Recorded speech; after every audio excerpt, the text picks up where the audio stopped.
Hello बच्चों, class 10th both medium.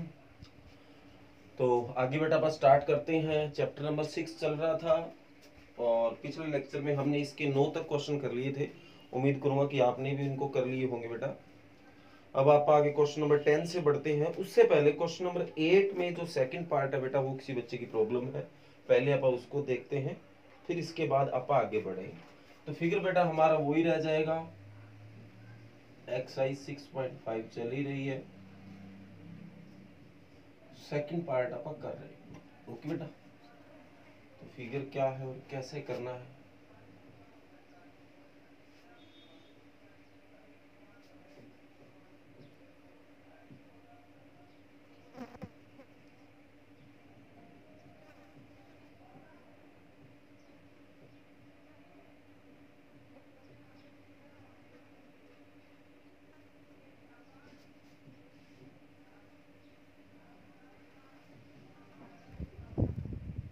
ठीक है बेटा, फिगर के बारे में तो आपको सारी जानकारी है ही। इसके बाद अपन ने ए को बी को ओ से मिलाया था, ये भी पता है आपको। ठीक है बेटा, फर्स्ट पार्ट में अपन ने इस ट्रेंगल में आए थे, एक छोड़ के फिर इसमें आए थे, एक छोड़ के इसमें आए थे। और पहले पार्ट में अपन ने जो आंसर शो किया था वो ये था, show that O square plus O B square plus O C square minus O D square minus O E square minus O F square बराबर A F square B D square और फिर था सी E square. यही था बेटा, ये अपन ने show किया हुआ है पहले पार्ट में आंसर है ये। ठीक बेटा, वीडियो चेक कर लेता हूँ, क्वालिटी सही बन रही है बेटा। ओके, अब सेकंड पार्ट में हमें क्या शो करके दिखाना वो देखिए। A F square B D square plus C E square is equal to A E square plus C D square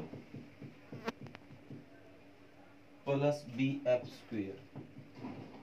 ये हमें सेकंड पार्ट में करना है। पहला पार्ट तो बाकी ये बैठे बेटा, अब हमें सेकंड पार्ट करना। तो उसके लिए आपको कुछ ही नहीं करना, जो ट्रेंगल अपन ने छोड़ी थी उसमें जाके आपको पाइथागोरस यूज करना है। तो पहले इसमें आ जाओ, सॉल्यूशन यहाँ से स्टार्ट कर देता हूँ। तो इन ट्रेंगल कौन सी बेटा, ए ओ ई यूजिंग पाइथागोरस।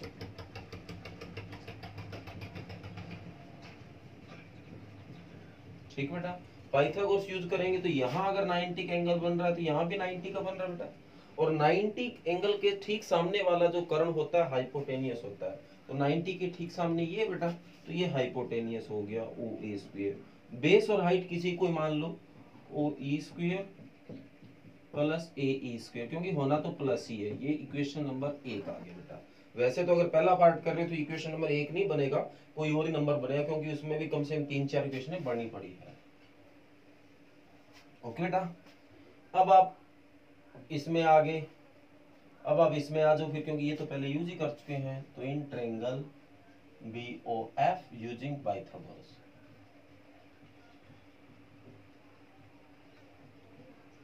तो यूजिंग पाइथागोरस अगर आप यूज करें तो 90 के ठीक सामने वाला कर्ण होता है हाइपोटेनियस होता है। तो ओ बी स्क्वेयर बराबर एफ ओ स्क्वेयर या O F square plus B F square. ये इक्वेशन नंबर 2 आ गई। इसी तरह इन ट्रायंगल इसमें आ जाते हैं बेटा, सी ओ डी या डी ओ सी में यूजिंग पाइथागोरस।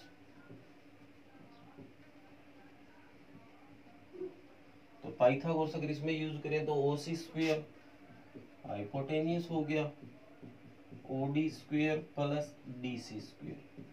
ओके बेटा, ये इक्वेशन नंबर 3 हो गया। वैसे ही जैसे पिछला क्वेश्चन किया है, एड इक्वेशन 1 2 एंड 3।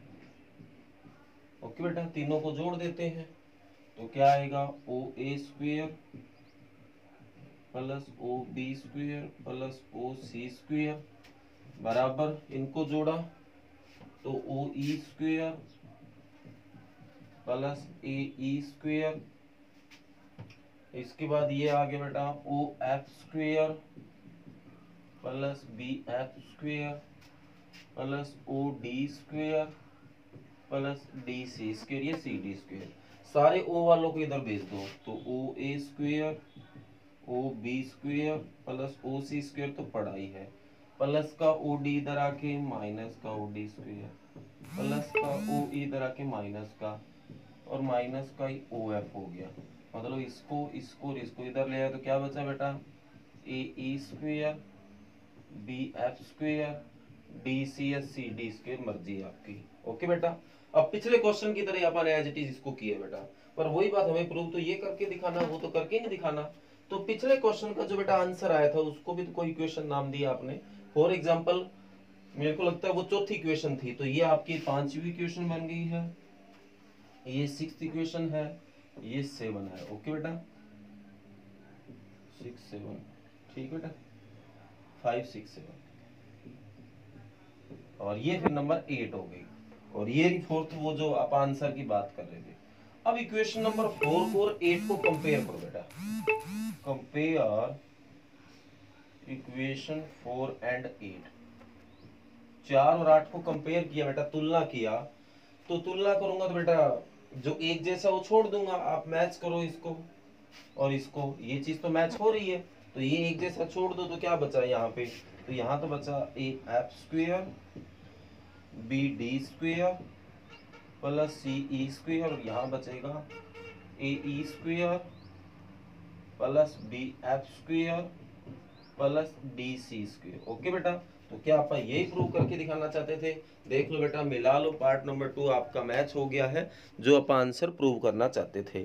ओके बेटा, तो उम्मीद करूंगा कि आपको ये चीजें समझ आई है और बढ़िया समझ आई है। ये किसी बच्चे की बेटा प्रॉब्लम थी। अब आप आगे बढ़ते हैं, क्वेश्चन नंबर 9 कल हो चुका है हमारा क्वेश्चन नंबर 10 से। एक बात आपने अभी 9 अपन क्वेश्चन इसके कर लिए हैं, गौर की होगी कि अपन इसके ऑलमोस्ट सारे क्वेश्चनों में पाइथागोरस यूज कर रहे हैं। सारे के सारे जो क्वेश्चन है उनमें अपन ने पाइथागोरस लगाया है, तो ये चीज आप समझ सकते हो कि इसमें पाइथागोरस यूज करके अपन कर रहे हैं, जो कि बिल्कुल इजी है बेटा, कोई मुश्किल नहीं है। ओके बेटा, अब आप आगे बढ़ते हैं क्वेश्चन नंबर 10 की ओर। पहले मैं इंग्लिश में इसकी स्टेटमेंट पढ़ता हूं, फिर हिंदी में आपको बताऊंगा बेटा क्या है क्वेश्चन नंबर 10 में।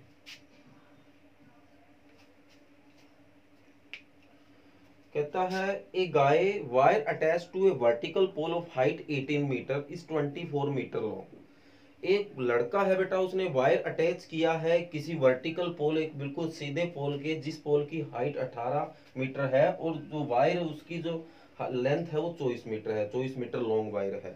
Has a stake attach to the another end, और उसने क्या किया, एक तो उस वर्टिकल पोल के बांध दिया, एक दूसरे किसी किनारे पे बांध दिया गया बिल्कुल tight. How far the base of pole should be stake be drawn so that the wire be taut. तो कहता है कि बताइए कि उसकी बेस का, वहां से उसका बेस कितनी दूर होगा अगर उसने इस पोल को, तार को बिल्कुल टाइटली बांधा गया है, उसके अंदर कोई ढील नहीं दी गई है। तो साथ में बेटा हिंदी में और पढ़ लेता हूँ स्टेटमेंट, क्योंकि हिंदी मीडियम के बच्चों को भी समझ आनी जरूरी है। तो बोला गया 18 मीटर ऊंचे एक ऊर्ध्वाधर खंबे के ऊपरी सिरे से एक तार का सिरा जुड़ा हुआ है। एक 18 मीटर ऊंचा खंबा है बेटा, उसके ऊपरी सिरे में एक तार का टुकड़ा आपने बांध दिया। तार का दूसरा सिरा एक खूंटे से जुड़ा हुआ है, तार एक साइड तो खंबे से बांध दिया, दूसरा साइड एक खूंटे पे बांध दिया। खंबे के आधार से खूंटे की कितनी दूरी पर गाड़ा जाए कि तना हुआ तार तना रहे, जबकि तार की लंबाई है वो 24 मीटर है। तो मैं आपको क्लियर करता हूं बेटा इसने क्या कहा है। एक तो इसकी बात से स्पष्ट ये हो गया कि एक तो 18 मीटर लंबा हमारे पास खंबा है, वर्टिकल पोल है, बिल्कुल सीधा खंबा है बेटा, और बिल्कुल सीधा तो 90 डिग्री का एंगल बनाएगा। ओके बेटा, अब इसके ऊपर वाले सिरे पे ना एक तार बांध दिया और तार को इस तरह से नीचे खूंटे से गाड़ दिया, बांध दिया कि ये तार बिल्कुल टाइट हो जाए। तो मैं यहाँ कोई खूंटा गाड़ लेता हूँ और ये वो तार है जो अपन यहाँ लगा देते हैं। ओके बेटा, ये बिल्कुल टाइट है, इसमें ढील नहीं है, बिल्कुल कस के बांधा गया है, और तार की जो लंबाई है वो 24 मीटर है। तो आपको यहाँ से ये डिस्टेंस निकाल के लाना है। तो उम्मीद करूंगा कि आप समझ गए होंगे कि क्या करना है। इस ट्रायंगल में आना, पाइथागोरस यूज करना और आधार निकाल लेना। निकाल लोगे बेटा, ये तो एक ऐसा क्वेश्चन है जो आप अपने आप कर लोगे, पाइथागोरस यूज करके इसमें बेस निकाल लेना। ओके बेटा, तो ये था क्वेश्चन नंबर 10 जो कि आप अपने आप भी कर लोगे, उम्मीद कर रहा हूँ। फिर भी अगर बेटा किसी बच्चे को इसमें कोई प्रॉब्लम आए तो बता देना, आपको करवा दिया जाएगा। ये हाइपोटेनियस हो गया, ये परपेंडिकुलर हो गया, हिंदी में बात करें तो ये कर्ण हो गया, ये लंब हो गया, आधार निकाल के लाना बेस। बस स्टेटमेंट समझ आ जाए बेटा क्वेश्चन में कोई दिक्कत नहीं होगी, ये मेरी सोच है। और स्टेटमेंट क्लियर कर लोगे तो फिर कोई दिक्कत नहीं आएगी। क्वेश्चन नंबर 11 कहता है an aeroplane leave an airport and fly due to north at the speed of 1000 kilometre per hour. एक बेटा हवाई जहाज है, तो वो क्या कर रहा है, एक एयरपोर्ट से उड़ा है अभी जस्ट, और उड़ा किस साइड है, नॉर्थ की ओर। और नॉर्थ की ओर जो उड़ा है उसकी जो स्पीड है 1000 किलोमीटर पर आवर है, मतलब 1 घंटे में वो 1000 किलोमीटर दूरी तय करता है। एट द सेम टाइम, इसी टाइम में another aeroplane leave the same airport, इसी एयरपोर्ट से एक दूसरा जहाज लीव कर रहा है, जा रहा है, fly due to west at the speed of 1200 kilometre per hour. वो क्या है, वेस्ट की तरफ जा रहा है और उसकी स्पीड 1200 किलोमीटर पर आवर है। How far apart will be two plane after 1 and 1/2 hour. तो बताइए कि 1.5 घंटे बाद ये दोनों जहाज एक दूसरे से कितने दूर चले जाएंगे। तो ये क्वेश्चन बेटा उम्मीद करूंगा समझ आ गया होगा आपको। इसने ये कहा है, ये मान लो यहाँ पे एयरपोर्ट है, ठीक बेटा, ये नॉर्थ हो गया, ये साउथ हो गया, ईस्ट हो गया, वेस्ट हो गया। ओके बेटा, एक तो हवाई जहाज यहां से उड़ा है, इधर नॉर्थ की ओर जा रहा है, इसकी जो स्पीड है 1000 किलोमीटर पर आवर है। मान लेते हैं कि 1.5 घंटे बाद ये कहीं तो जाएगा बेटा, यहां से उड़ा है नॉर्थ की ओर, उत्तर की ओर, तो यहां से उड़ के वो इधर नॉर्थ की ओर जा रहा है, तो 1.5 घंटे बाद हमें दोनों जहाजों के बीच की दूरी ज्ञात करनी है। तो यहां से उड़ा, तो उड़ता उड़ता बेटा मान लेते हैं कि 1.5 घंटे बाद ये यहां पहुंच गया। ओके बेटा, इसी तरह एक दूसरा हवाई जहाज है, इसी टाइम वो वेस्ट की तरफ उड़ रहा है, पश्चिम की तरफ उड़ रहा है, वो इधर करता करता मान लेते हैं 1.5 घंटे में यहां पहुंच गया, कहीं तो जाएगा। तो हमें दोनों जहाजों के बीच की दूरी ज्ञात करनी है, ये डिस्टेंस निकाल के लाना है। ओके बेटा, तो उम्मीद करूंगा कि आपको क्वेश्चन है वो समझ आ गया है। क्वेश्चन समझ आ जाए तो कोई दिक्कत नहीं है। तो ये ए नाम दे देता हूं इसको, इसको बी नाम दे देता हूं, इसको, और यहां राइट एंगल होगा। ओके बेटा, अब सबसे पहले देखो, द स्पीड ऑफ एरोप्लेन, पहले इंग्लिश में बता रहा हूं बेटा, फिर हिंदी में बताऊंगा, विच फ्लाई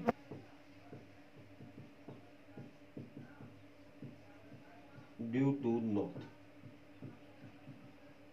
ठीक है बेटा, ध्यान से देखो, the speed of aeroplane which fly due to north, उस हवाई जहाज की चाल बेटा जो उत्तर की ओर उड़ रहा है, तो क्या है बेटा, 1000 किलोमीटर पर आवर, ये स्पीड है बेटा।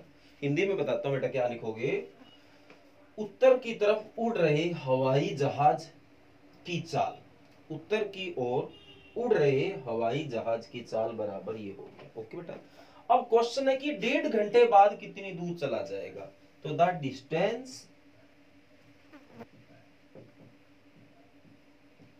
ट्रेवल इन 1 and 1/2 आवर, ठीक है बेटा, bye aeroplane,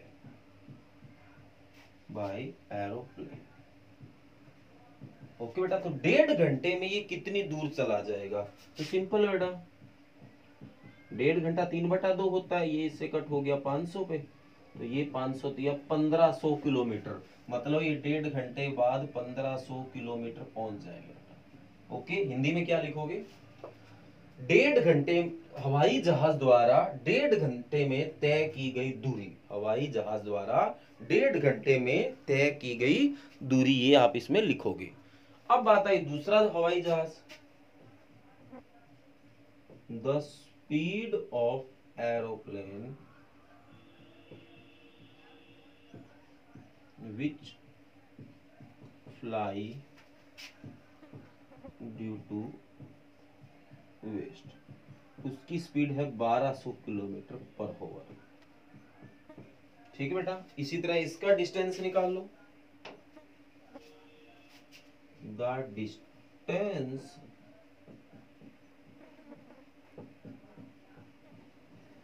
travel in 1/2 hour by aeroplane. ठीक है बेटा, तो 1200 गुना 3/2, तो ये 600 पे कटा, 600 दिया 1800। ठीक है बेटा, तो ये आपका आ गया 1800 किलोमीटर। तो अब आपको पता ही है जो ट्रायंगल AOB है वो एक राइट ट्रायंगल है, तो इसमें पाइथागोरस यूज हो सकता है। तो वी नो दैट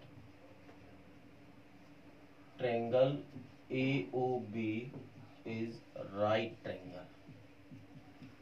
ये जो ट्रायंगल है वो राइट ट्रायंगल है। देन यूजिंग पाइथागोरस, तो क्या यूज करते हैं बेटा, पाइथागोरस यूज करते हैं। तो पाइथागोरस क्या होगा, हाइपोटेनियस स्क्वायर जो कि AB स्क्वायर हो गया, बेस स्क्वायर जो कि BO स्क्वायर हो गया, और हाइट स्क्वायर जो कि AO स्क्वायर हो गया। तो AB स्क्वायर तो निकालना बेटा, इसके लिए तो सारा काम कर रहे हैं आप। BO स्क्वायर अभी निकाला है 1800, तो 1800 का स्क्वायर और ये 1500 का स्क्वायर। ओके बेटा, तो ये अपन निकाल दी। अब इनका स्क्वायर कैसे करना है, तो ये हमें चेक करना है। तो 18 का स्क्वायर हो गया बेटा 324, 18 की 18 से मल्टी, और स्क्वायर में जो 2 जीरो है वो 4 जीरो हो जाती है। ठीक है बेटा, डबल स्क्वायर में जितनी जीरो होगी उसकी डबल हो जाएगी। इसी तरह 15 का स्क्वायर 225 हो गया, और 2 जीरो की 4 जीरो हो गई। ओके बेटा, तो AB स्क्वायर इनको जोड़ करो, तो 4 जीरो तो पीछे सीधी आ गई बेटा, 5 और 4 9 हो गया, 2 और 2 4 हो गया, ये 5 हो गया। ओके बेटा, दोबारा से टोटल कर लो, कोई गलती ना हो जाए। 5 और 4 9, 2 और 2 4, 3 और 2 5, पर हमें तो AB स्क्वायर नहीं, यही चाहिए बेटा, तो ये इससे कट हो गया। तो इसका रूट कैसे सोल्व करें, सबसे बड़ा क्वेश्चन तो ये है। तो इसको कुछ लिख सकता हूं मैं, 90,000 या 61 इंटू 90,000। अब देखो कि या इसको वास्तव में ऐसा लिख सकता हूं या मैंने ऐसे लिख दिया। 4 जीरो तो देखो सीधी सीधी यही आ गई, तो 69 की 9 से मल्टी करके देख लो, ये बनता है तो सही लिखा है, कोई गलत नहीं लिखा। तो 9 एकम 9 सही है, 9 छिके 54 सही लिखा है, सही लिख सकता हूं। अब इससे क्या फायदा होगा, 61 तो पड़ा है, 90,000 को 300 गुणा 300 लिखा जा सकता है, 3 3 और 2 जीरो 2 जीरो 4 जीरो, तो 300 और 300 का रूट तो बेटा 300 हो गया, और 61 का रूट 16 नहीं कर सकते, तो इतना किलोमीटर। ठीक है बेटा, तो ये आपका आंसर आ जाएगा, और उम्मीद करूंगा कि आपको बढ़िया समझ आया है ये क्वेश्चन, और ये आपका क्वेश्चन क्लियर हो गया। अगला क्वेश्चन पढ़िए, जो क्वेश्चन नंबर आपका 12 है। स्टेटमेंट देखिए उसकी क्या है, क्वेश्चन नंबर 12 की। क्वेश्चन नंबर 12 ध्यान से देखो बेटा। 2 पोल्स, 2 पोल है बेटा जिनकी हाइट 6 मीटर और 11 मीटर है, stand on the plane ground, और दोनों के दोनों पोल है वो एक प्लेन ग्राउंड के ऊपर स्टैंड कर रहे हैं, मतलब खड़े हैं। पहले इंग्लिश में स्टेटमेंट पढ़ रहा हूं बेटा, बाद में हिंदी में बताऊंगा आपको।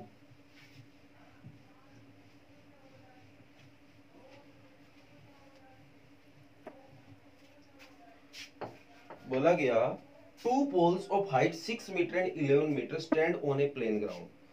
कोई प्लेन ग्राउंड के ऊपर बेटा 2 पोल है 6 मीटर और 11 मीटर के खड़े हैं। If the distance between the feet of poles is 12 metre, अगर इनकी फीट का डिस्टेंस अगर 12 मीटर है, तो find the distance between their top, तो इनके टॉप का डिस्टेंस निकाल के लाइए। अगर हिंदी में पढ़े तो बेटा मैं आपको बता देता हूँ, 2 बेटा खंबे हैं जो कि समतल मैदान के ऊपर खड़े हैं, और एक की जो हाइट है वो 6 मीटर और एक की 11 मीटर है, और दोनों खंभों की जो नीचे वाले सिरों की दूरी है वो 12 है, तो ऊपर वाले सिरे की दूरी ज्ञात करनी है। और शायद इसकी स्टेटमेंट में कुछ गलती है, इसमें तो ठीक है बेटा, ये हाँ गलती है, इसमें लिखा हुआ है 2 खंभों जिनकी ऊंचाइयां 6 मीटर और 11 मीटर है, दोनों समतल भूमि पे खड़े हैं, यदि इनके ऊपरी सिरों की दूरी 12 मीटर है तो ऊपरी सिरों की दूरी ज्ञात कीजिए। तो ये जो दे रखा है 12 मीटर, ये नीचे वाले सिरों की दूरी है बेटा, ओके, और ऊपरी सिरों की हमें दूरी ज्ञात करनी है। तो हिंदी मीडियम के बच्चों जिनकी बेटा यहाँ मिसप्रिंट है वो सही कर लेना। तो ये एक प्लेन ग्राउंड है बेटा, इसके ऊपर एक खंबा तो है 11 मीटर ऊंचा और एक खंबा है 6 मीटर ऊंचा। ये 11 मीटर हो गया और ये 6 मीटर हो गया, और इनके नीचे वाले जो सिरे हैं इनकी जो दूरी है वो 12 मीटर है। तो इनके ऊपरी सिरों की दूरी ज्ञात करनी है, ये हमें निकाल के लाना है। ओके बेटा, तो देखो कैसे निकालना, बड़ा इजी क्वेश्चन है, मैं इसको इससे मिला लेता हूँ। आप बताओ बेटा, अगर ये 6 मीटर है तो इसके सामने ये भी 6 मीटर होगा, और टोटल अगर 11 है तो ये 6 मीटर है, तो ये कितना मीटर हो गया, 5 मीटर हो गया। ओके बेटा, तो ट्रायंगल आप इसको नाम देते हैं ABCDE। ओके बेटा, तो आप बताओ अगर ये 12 मीटर है तो ये भी 12 मीटर होगा। ओके बेटा, ये भी 12 मीटर हो गया। हमें ऊपर वाले सिरों की दूरी ज्ञात करनी है, और खंबा है बिल्कुल 90 डिग्री के साथ एंगल बनाएगा बेटा। तो ये इस ट्रायंगल में आप ABC में आइए, पाइथागोरस लगाइए, बेस है आपके पास, परपेंडिकुलर लंब है आपके पास, आधार है, लंब है, तो क्या कर्ण नहीं निकल जाएगा, क्या हाइपोटेन्यूस नहीं निकल जाएगा। तो यही हमें निकाल के लाना है। इंपॉर्टेंट क्वेश्चन है बेटा, ध्यान से करना है, और अगर ना समझ आए तो बता देना, क्योंकि ये क्वेश्चन बड़ा इंपॉर्टेंट है और बड़ा आसान है, इसलिए ये क्वेश्चन मैं आपको अपने आप करने के लिए दे रहा हूँ। जितनी जानकारी मेरे को आपको देनी थी वो मैंने दे दी है, और उम्मीद करूंगा कि अब आप आगे कर लोगे। तो आज का जो रिटन वर्क है बेटा वो यहाँ तक ही है। क्वेश्चन नंबर 12 तक आपको आगे आज वर्क बढ़ाना है, जो कि आपको करवा दिया गया है। ओके बेटा, तो ये वर्क आप कर लेना। रही बात रिवीजन की, तो रिवीजन में हम यही चैप्टर कर रहे थे बेटा। कल आपको मैंने 6.1 दी थी, तो आज जो आप 6.2 के ऐसे करना है, पहले 3 क्वेश्चन नंबर 1 2 3 आप 3 क्वेश्चन तक रिवाइज कर लेना। ओके बेटा, बोथ मीडियम का ये कॉमन वर्क है, हिंदी मीडियम और इंग्लिश मीडियम का। तो आपका जो रिवीजन वर्क है वो 6.2 के पहले 3 सवाल नंबर 1 2 3 है, और जो राइट करने के लिए वर्क है वो आपको मैंने बता ही दिया है। ओके बेटा, और इस वर्क को करते रहिए। Okay, thank you.